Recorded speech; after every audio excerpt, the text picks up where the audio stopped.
How did mister Herriot treat Tricky? Mister Herriot ने Tricky का इलाज कैसे किया? आज के इस वीडियो में हम लोग 7 प्रश्न उत्तरों पर गौर करेंगे जो कि परीक्षा के लिए बहुत ही उपयोगी हैं। लेकिन सातों प्रश्न के उत्तर संक्षिप्त में लिखे गए हैं। परीक्षा में आप अपने मन के अनुसार अपने उत्तर को विस्तृत कर सकते हैं। तो चलते हैं प्रश्न के उत्तर की ओर। How did mister Herriot treat Tricky? Mister Herriot ने ट्रिकी का इलाज कैसे किया? Tricky was a dog. Tricky एक कुत्ता था। He became ill due to over eating. Tricky जो है अधिक खाने की वजह से मोटा हो गया था। Mr Herriot took him to his hospital for 15 days. Mr Herriot ने ट्रिकी को अपने अस्पताल ले गए 15 दिनों के लिए। He gave him plenty of water to drink, और उसे पर्याप्त पानी दिए पीने के लिए। And kept him on a balanced diet, और उसे संतुलित आहार पर रखे। Beside this, इसके अलावा he let the dog play with other dogs in the hospital। इसके अलावा मिस्टर हेरियट ने ट्रिकी को अस्पताल के अन्य कुत्तों के साथ खेलने दिया। This resulted in the loss of his weight, और इस प्रकार से ट्रिकी का वजन घटता गया। Thus, Tricky recovered from his illness and became active again, और इस प्रकार से ट्रिकी अपना वजन कम करता है और वह बीमारी से ठीक हो जाता है, यानी मोटापा से ठीक हो जाता है, और फिर पुनः एक्टिव हो जाता है, फुर्तीला हो जाता है। नेक्स्ट क्वेश्चन है, sketch the characteristics of Hari Singh. Hari Singh का चरित्र का चित्रण करें। Hari Singh was a boy of 15 years. Hari Singh जो था वो 15 वर्ष का एक लड़का था। He was a thief by profession, और वह पेशे से एक चोर था। ही लिव्ड इन अनिल्स हाउस, और हरि सिंह कहाँ रहता था? अनिल के घर में ही रह रहा था। Anil brought a bundle of notes one day after selling a book to a publisher। Anil अपने घर में नोटों का बंडल लाता है, और वह नोट का बंडल उसे कैसे मिला? एक प्रकाशक को उसने अपनी एक किताब बेची जिससे उसे पैसा हुआ, और वह नोटों का बंडल अपने घर में लाता है। He kept the bundle of notes under the mattress, और वह नोटों का बंडल जो है गद्दे के नीचे रख देता है। एंड slept at night, और रात को सो जाता है। Hari Singh couldn't resist his temptation। Hari Singh अपने प्रलोभन को रोक न सका। He stole the money and ran to the nearest station। वह पैसा चुराता है और वह सबसे नजदीक वाले स्टेशन में चला जाता है। The Lucknow express train was just about to start. Lucknow express train जो है खुलने ही वाली थी, but he got down from the train, लेकिन वह ट्रेन से उतर जाता है। Thinking that he was trying to deceive a gentleman like Anil. यह सोचते हुए कि वह अनिल जैसे भद्र व्यक्ति को धोखा दे रहा है या उसे छल रहा है। That man the man not only gave him food and shelter but even try to educate him. और वह व्यक्ति जो है यानी अनिल जो है उसे केवल भोजन और शरण ही नहीं दिया, बल्कि उसे शिक्षित भी करना चाहा। He accepted his guilt. उसने अपनी गलती को स्वीकार किया। And return to Anil's house. और अनिल के घर चला गया। Who was Horace Denby? Horace Denby कौन था? How was he deceived by the lady in the red gown? और वह उस महिला के द्वारा कैसे छला गया जो लाल वस्त्र में थी? Horace Denby was a lock maker। Horace Denby जो था वह एक ताला बनाने वाला था। He loved to read rare and expensive books। वह दुर्लभ और कीमती किताबें पढ़ा करता था या उसे पढ़ने का शौक था। So he did robbery every year. इसीलिए वह प्रत्येक वर्ष चोरी किया करता था। This time he had targeted Shotover Grange. इस बार वह जो है शॉर्ट ओवर ग्रेंज पर अपना निशाना साधा है कि वह इस बार जो है शॉर्ट ओवर ग्रेंज में ही चोरी करेगा। When he was in the drawing room looking at the old picture. जब वह ड्राइंग रूम में था यानी कि शॉर्ट ओवर ग्रेंज के ड्राइंग रूम में था और पुरानी तस्वीर पर गौर कर रहा था, the picture had safe behind behind behind it fixed in the wall. और उस पिक्चर के पीछे पीछे दीवार में एक सेफ था यानी एक तिजोरी था। Just then he heard the voice of a young lady. तभी वह एक युवा महिला की आवाज को सुनता है। इन रेड गॉन यानी वह महिला जो थी लाल वस्त्र में थी और उसकी आवाज को वह सुनता है। She introduced herself as the mistress of the house. वह महिला जो है अपने आपको उस घर का मालकिन बतलाई। The lady threaten to hand him over to the police. और वह महिला हॉर्डनवी को धमकाती है कि वह उसे पुलिस के हवाले कर देगी। He would be let go safely only if he would break open the safe. उसे सुरक्षित रूप से वहां से यानी कि उस ड्राइंग रूम से तभी जाने दिया जाएगा यदि यदि वह तिजोरी को तोड़ देगा और and give all the jewellery to her. और उस तिजोरी में जितने गहने हैं उसे वह दे देगा। किसे दे देगा? उस महिला को, जो महिला रेड गाउन में थी, उस महिला को अगर हॉस्टन भी तिजोरी में रखे सारे गहने निकालकर उसे दे देगा, तभी वह महिला उसे अपने घर से सुरक्षित जाने देगी, अन्यथा उसे पुलिस के हवाले कर देगी। And as she had forgotten the lock number. चूंकि वह महिला जो है उस ताले का नंबर भूल चुकी है। Horse believe the lady. Horse को ऐसा लगता है कि वह महिला सही में घर की मालकिन है और उसकी बातों पर वह विश्वास कर लेता है। He broke open the lock without gloves on his hand. और वह उस ताले को यानी कि तिजोरी के ताले को वह बिना किसी ग्लव्स का, बिना किसी हाथ में ग्लव्स लगाए उसे को तोड़ देता है। लेटर ऑन, बाद में, his fingerprints were found all over Shotover Grange. बाद में उसके उंगलियों के निशान सभी जगह पाए जाते हैं शॉर्ट ओवर ग्रेंज में।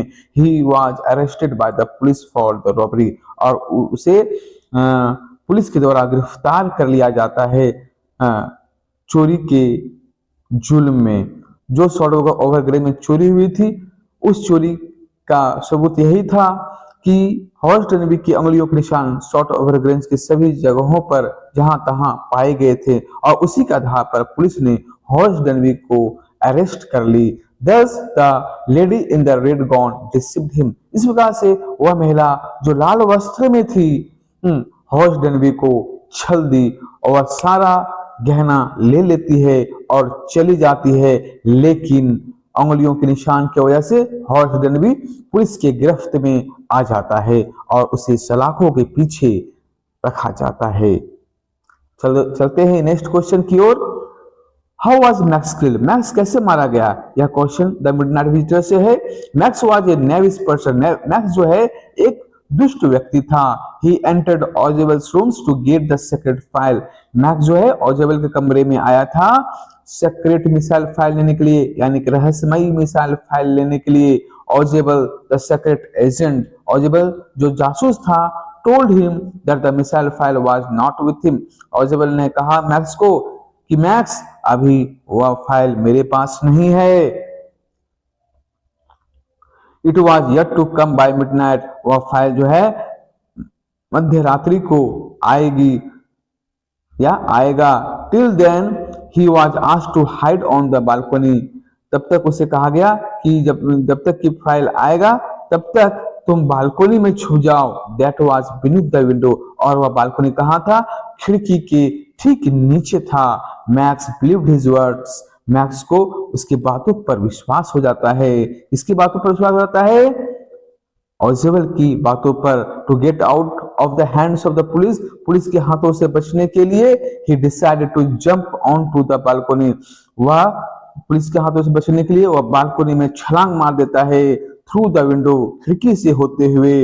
It was pitch dark all around. और चारों तरफ घनघोर अंधेरा था, पूरा अंधेरा था। As he try to do so, जैसे ही वह करना चाहा, he fell straight down from the 6th floor. वह सीधा 6ठे तल्ले से गिरता है एंड डाइड स्क्रीमिंग, और चीखते हुए मर जाता है।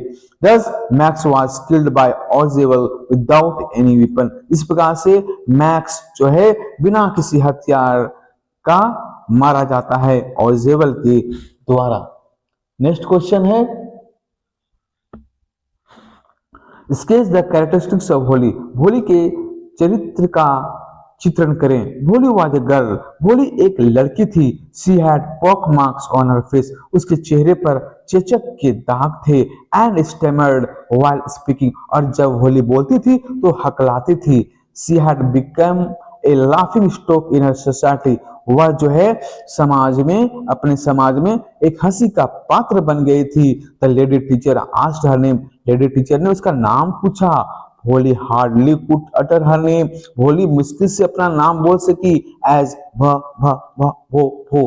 भोली बहुत मुश्किल से अपना नाम बोल सकी। भोली। The teacher encouraged her very much.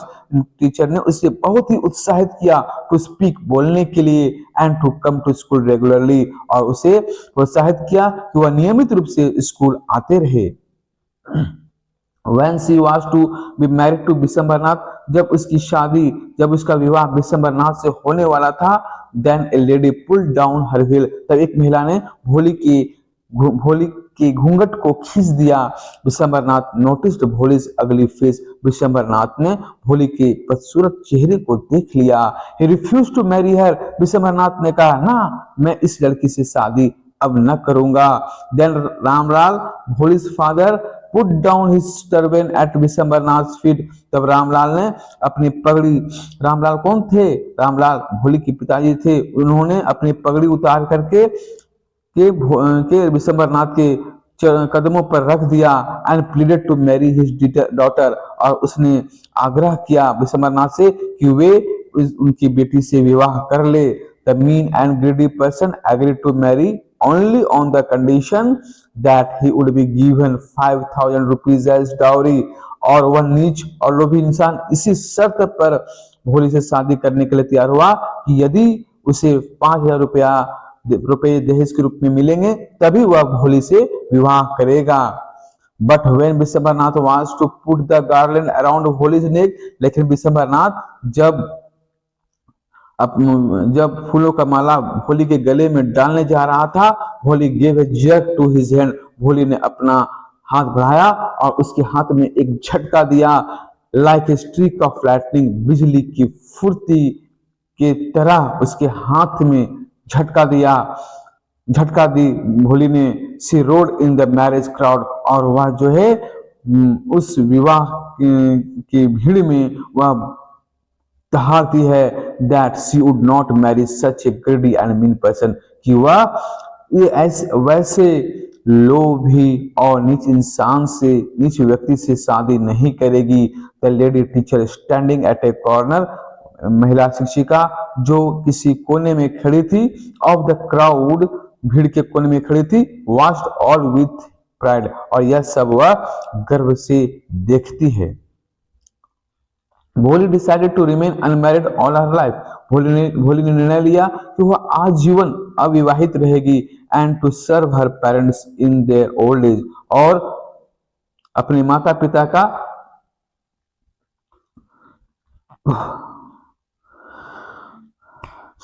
भोली decided to remain unmarried all her life, Bholi जो है आजीवन जो है अनमैरिड अविवाहित रहने का संकल्प लेती है। And to serve her parents in their old age, और अपने माता पिता का सेवा करेगी उनके वृद्ध अवस्था पर। She declared that she would teach in the same school where she got her education, उसने घोषणा किया उस विवाह की भीड़ में कि वह उसी विद्यालय में पढ़ाएगी जिस विद्यालय में वह शिक्षा प्राप्त की है। Thus, there was a great impact of education at the lady teacher in Bholi's life. इस प्रकार से भोली के जीवन में शिक्षा का और उस महिला शिक्षिका का बहुत ही गहरा प्रभाव पड़ता है। 6 नंबर क्वेश्चन है, Griffin was a lawless scientist. Comment, Griffin एक लॉलेस साइंटिस्ट था, यानी नियमों को न मानने वाला साइंटिस्ट था। इस पर आप अपनी टिप्पणी लिखें। Griffin was a brilliant scientist, Griffin जो है एक बहुत ही तेज वैज्ञानिक था। Who invented a medicine that could make a person invisible, जो एक दवा का आविष्कार किया जो व्यक्ति को अदृश्य कर सकता था। However, he never used his invention for social welfare, लेकिन उसने समाज के कल्याण के लिए कभी भी उस आविष्कार का प्रयोग नहीं किया। He used it only for his own selfish interest, उसने उस दवा का प्रयोग केवल अपने स्वार्थ के लिए किया। When his landlord tried to eject him, जब उसके लैंडलॉर्ड ने उसे इजेक्ट करने की कोशिश किया, अपने घर से निकालने की कोशिश किया, Griffin set fire to his house, Griffin ने उसके घर को आग ही लगा दिया। He wandered invisibly in the street of London, वह जो है अदृश्य होकर के लंदन की गलियों में भटकने लगा। And suffered from cold and hunger, और भूख और ठंड से वह मुश्किलों का सामना करना शुरू कर दिया। जब लैंडलॉर्ड ने ग्रिफिन को घर से निकाल दिया और ग्रिफिन ने उसके घर में आग लगा दिया, तो उसे रहने के लिए कहीं जगह नहीं मिल रहा था। तो मजबूरन ग्रिफिन को लंदन की गलियों में ठंड में और भूख में इधर उधर भटकना पड़ रहा था। टू प्रोटेक्ट हिमसेल्फ, उसे अपने आप को सुरक्षित रखने के लिए, and to quell his hunger, अपने भूख को शांत करने के लिए, he entered a big London store, वह जो है अपने आप को अपनी भूख को शांत करने के लिए और ठंड से बचने के लिए वह एक बड़े से लंदन के स्टोर में चला जाता है। वेरी और वार्म क्लोथ्स, जहाँ की वह गर्म कपड़े पहनता है। And enjoyed food and wine, और वह उस स्टोर में खाना भी खाता है, शराब भी पीता है। इन द मॉर्निंग, सुबह में, he was chased by the store assistant, और सुबह में जब उसकी नींद नहीं खुली तो उस स्टोर के सहायकों के द्वारा उसे खदेड़ा जाता है। किसे? ग्रिफिन को। और ग्रिफिन वहां से भी अदृश्य होकर के फिर भाग जाता है। लेटर इन ड्यूरी लेन, बाद में ड्यूरी लेन में, जो कि लंदन का एक प्रसिद्ध गली है, उस गली में ही attacked a shopkeeper and robbed him, उस गली में वह एक शॉपकीपर को अटैक करता है, उसकी दुकान में घुस जाता है और उसके दुकान में घुस करके वहां पर भी वह कपड़ा वगैरह पहन लेता है और चुपके से, और फिर वहां से निकलते वक्त शॉपकीपर पर प्रहार करके उसके पास जितने पैसे थे सारा पैसा छीन लेता है और वहां से चला जाता है। एंड रॉब्ड हिम, किसको रॉब करता है? तो शॉपकीपर को रॉब करता है। इन द विलेज ऑफ इपिंग, अब इपिंग जब वह लंदन में रहते रहते जब वह थक गया तो वह शांति पाने के लिए वह लंदन से दूर एक जगह इपिंग चला जाता है। वह एक गांव है इपिंग चला जाता है। He stole money from the desk of A clergy man in his study, और इपिंग में जाकर के एक पादरी यानी क्लर्जी मैन के घर में जाकर के वह चोरी करता, उसके स्टडी रूम में जाकर के उसके डेस्क से पैसा चोरी करता है। He frightened Mrs. Hall by suspending the bedroom chair in the air, और इपिंग की जो मालकिन थी मिसेस हॉल, उसको वह डराता है। कैसे डराता है? उस इपिंग के बेडरूम में रखे हुए चेयर को वह हवा में उठा देता है, और जैसे कि मानो कि वह चेयर जो है हवा में लटक रहा हो, लेग्स फॉरमोस्ट, और उस कुर्सी के चारों पैर सामने हो, और उसको देख करके इपिंग की जो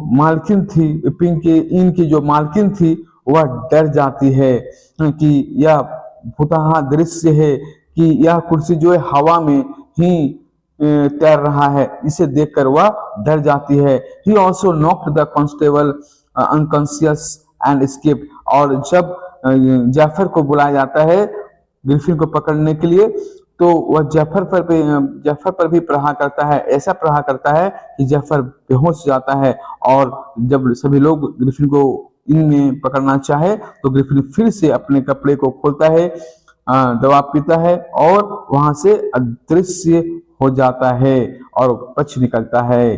दस Griffin was a brilliant scientist, इस प्रकार से हालांकि ग्रिफिन एक ब्रिलियंट साइंटिस्ट था, he was a lawless person, लेकिन वह नियमों को मानने वाला नहीं था, वह बहुत ही स्वार्थी इंसान था।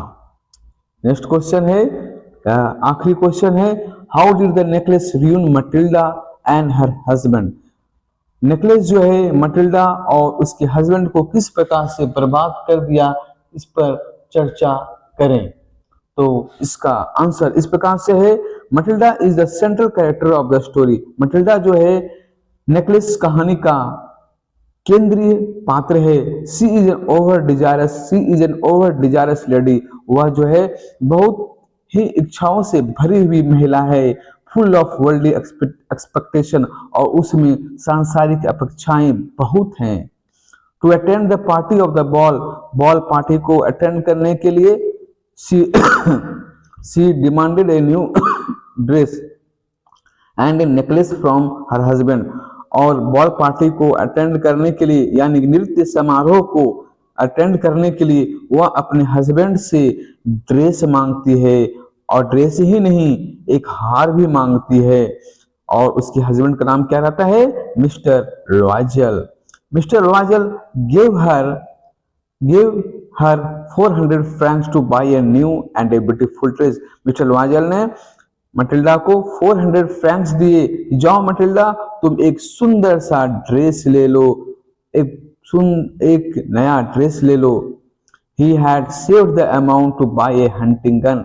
और मिस्टर लॉयजल ने 400 फ्रैंक्स कैसे बचाए थे? एक हंटिंग गन खरीदने के लिए रखे थे। उसी पैसे को मटिल्डा को दे दिए और मटिल्डा से कहा कि मटिल्डा तुम एक न्यू ड्रेस खरीद लो। But the couple did not have enough money to buy a necklace. लेकिन उस दंपति के पास उतने पैसे नहीं थे कि वे एक हार खरीद सकते थे। So Matilda had to borrow a diamond necklace from her friend madam Forestier. इसलिए मटिल्डा को एक हार उधार लेना पड़ा अपनी सहेली के पास से। उसकी सहेली थी madam Forestier. Calamity fail upon the couple when Matilda lost the necklace at the ball। और संकट उस दंपति पर तब आन पड़ती है जब मटिल्डा उस हार को नृत्य समारोह में खो बैठती है। They search for the lost necklace everywhere। और वे उस खोए हार को हर जगह ढूंढते हैं। But they did not find it. लेकिन उन्हें वह हार नहीं मिलता है। Eight last they took a heavy debt to replace the lost necklace. अंत में वे उस नेकलेस को वापस करने के लिए उन्हें एक नया नेकलेस खरीदना पड़ता है, और उसके लिए उन्हें बहुत भारी कर्ज लेना पड़ता है। They underwent hard work for 10 years। और वे कठिनाई में चले जाते हैं। उन्हें कठिन काम करना पड़ता है 10 वर्षों तक उस कर्ज को चुकाने के लिए। During this course of time Matilda turned old before her age. और इस 10 साल के लंबे समय में मटिल्डा जो है समय के पूर्व ही वृद्ध सी दिखने लगती है। Matilda and her husband. इस प्रकार से नेकलेस जो है मटिल्डा को और उसके हस्बैंड को बर्बाद कर देता है। तो इस प्रकार से हम लोगों ने आज के इस वीडियो में 7 प्रश्न उत्तरों को देखा जो कि परीक्षा के लिए बहुत ही उपयोगी हैं। सभी प्रश्न संक्षिप्त में लिखे गए हैं, लेकिन आप परीक्षा में अपने अनुसार उसे बढ़ा या घटा सकते हैं। धन्यवाद।